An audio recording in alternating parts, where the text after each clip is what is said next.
Бардара, ассалому алайкум, хуш омадед дар канали RM Drive. Имрӯз хостем барои шумо як электромобили дига обзор кунем.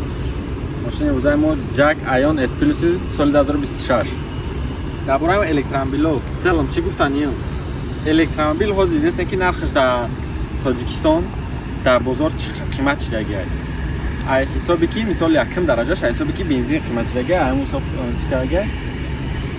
Баъд ҳозир ҳами дар нархи чон меарзанд ё не? Боз як бор просто машина обзор мекунем, шумо худтон бинен, бо мисол хулосатона бирорем.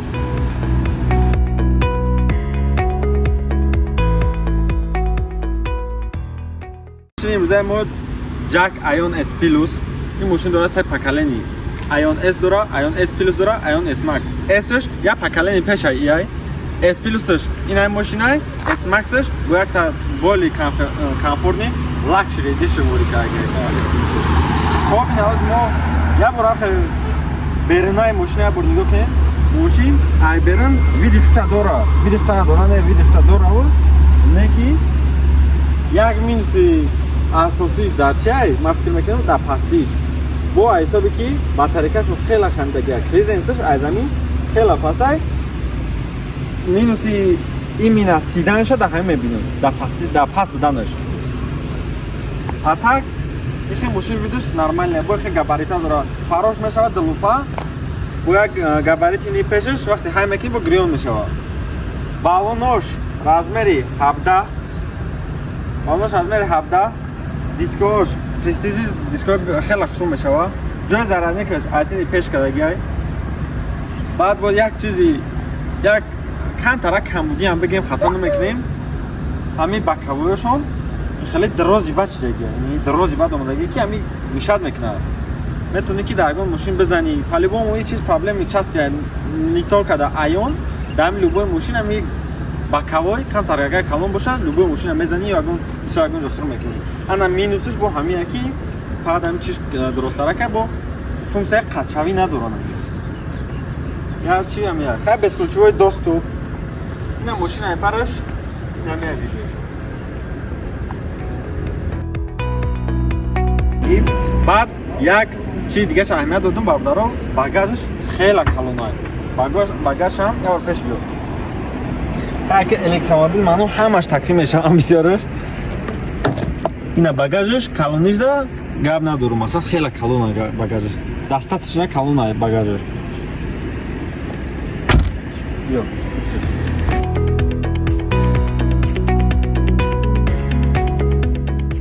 اینا بردارم салони ماشین ҳай парогош обычный парогай не хеле бо як строчкаи зар дора хела види машина хела базе мекина не ки бо ба ҳар ҳол подсветка намерасаша машине ки мисол нархаш аст 50-60 сомонай бе подсветка бе ягон ами функсияи мақсад лакшери ягон хе функсия чи надора мисол не ки як чиз аҳамият метем сиденёш действительно базе бай сочетание кожа қатил лата не хе байнош латай инҷош кожа хела масад види машина хушур мекуна хела види машина хушур мекуна ина салони машин мотори ду тарафа мешава на машина мешини тормоза меҷиқи худаш гирён мешава машина ним хели мешава то 220 намедонам рости гап ограничение ё бафкам то 140 Aion S-ш то 140 бад аке рости гап S Plus-ша намедонам ограничение дора надора неки ана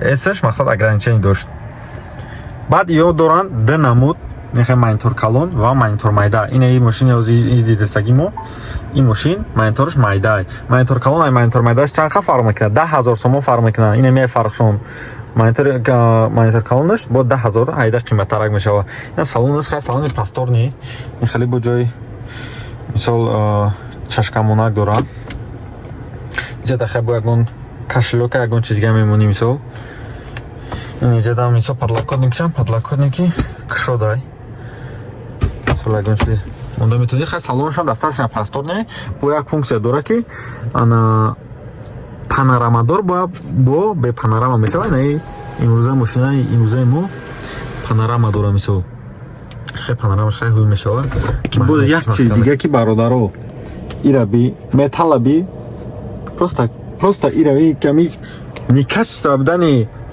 ами салон мисол ҳама чиз ин мошина нигоҳ мекунӣ, як коробкаи холӣ ворияда, ин коробка 160,000 сомон мардуми мода мисол мефурӯшанд. И хай мошин барои выгоднигиш да чие ки мисол мардум мегиранд, асосан да такси кор мекунанд, фақат мегири кор мекунӣ, ами сума тоза кор мекунӣ да, мисол расходи зиёдӣ надора. Вақти мошин ки навай 0 пробега мошин як 5 сол камш да, мисол бе ягон мушкилӣ, бе ягон проблема мегарди. Ҳамин хотир ба ҳамон хотир мошин мисол ҳамин плюси хиша дора, барои ҳамон мисол мардум ба ин нарх ҳам мехараша. Атаки хе бугӯи мисол ягон функсияи комфортне ки мисол ба нархи худаш бугӯи меарзад, и хеле функсияра надора бародарои азиз. Барои ки мисол дар 120,000-140,000 сомон мошин любой функсияра дора. Мисол обычно дур намере, мисол чӣ мошин аст, мисол Hyundai, Toyota, она Kia ёки BMW, мисол дар 120,000 BMW мисол гирифтан мумкин аст. Ҳамаи мисол функсияра дора, не ки нархошон 100,000, 120,000, 130,000 да гирифтан метавонӣ. 160,000 да мошин фақат мегирӣ, мисол кор мекунӣ. Фақат мегири, ами расход надора. Мисол ами хат ягон хе комфорт, барои комфорт хеле ягон комфорт ам мисол бигем надорам мошино. Да характеристика мошин мега ки то 500 км мегарда, ки мисол да характеристика ягон тиш ба гуфтагиш намегарда, не ки соҳибаш мега ки ба кондиционер ё ки мисол ба пешкаш 300 км мегарда. Полни зараткаш 88-90 сомон пул мешава. 300 км мисол мегарда. Ана нархи мошин дар бозор бадак мисол 0 пробег заказ мекарди 140-145 та буд. Ай вақте ки мисол нархи зужори хестак, ҳозир нархошон дар бозор 150-60,000 сомон шудагӣ. Ҳамин мошин барои нархи худаш меарза, ба гуфтаи ма, ба мнениаи ма, чиста ай сабаби агар комфорте чӣ бигем, ай сабаби комфорташ намеарза. Не ки ай ҳисоби коркунӣ, ай ҳисоби экономичнигиш мардум мисол мегира, қаноат кардаган мехарад. Хай бо хулосаи шумо нигоҳ кунед, мошини ганда нестай. Действительно ганда нестай. Барои коркунӣ мисол мошини мешидани мегири, мисол такси мезани, фақат сума тоза кор мекунӣ. Не ки бо сӯтаки камтарак ай нархи худаш реатсининак қиматтарак бародаро. Ҳамин буд видеои имрӯзаи мо бародаро. Ай шумо максимални дастгирӣ дашта дорем. Бо дар комментария бинависем ки мо чӣ мошиноро барои шумо кунем барои обзор. Кадоми да чӣ мошини интересен бинависем, мо кӯшиш мекунем ки ин мошинро дарёфт кунем, барои шумо обзор кунем. Боқӣ панои худоам.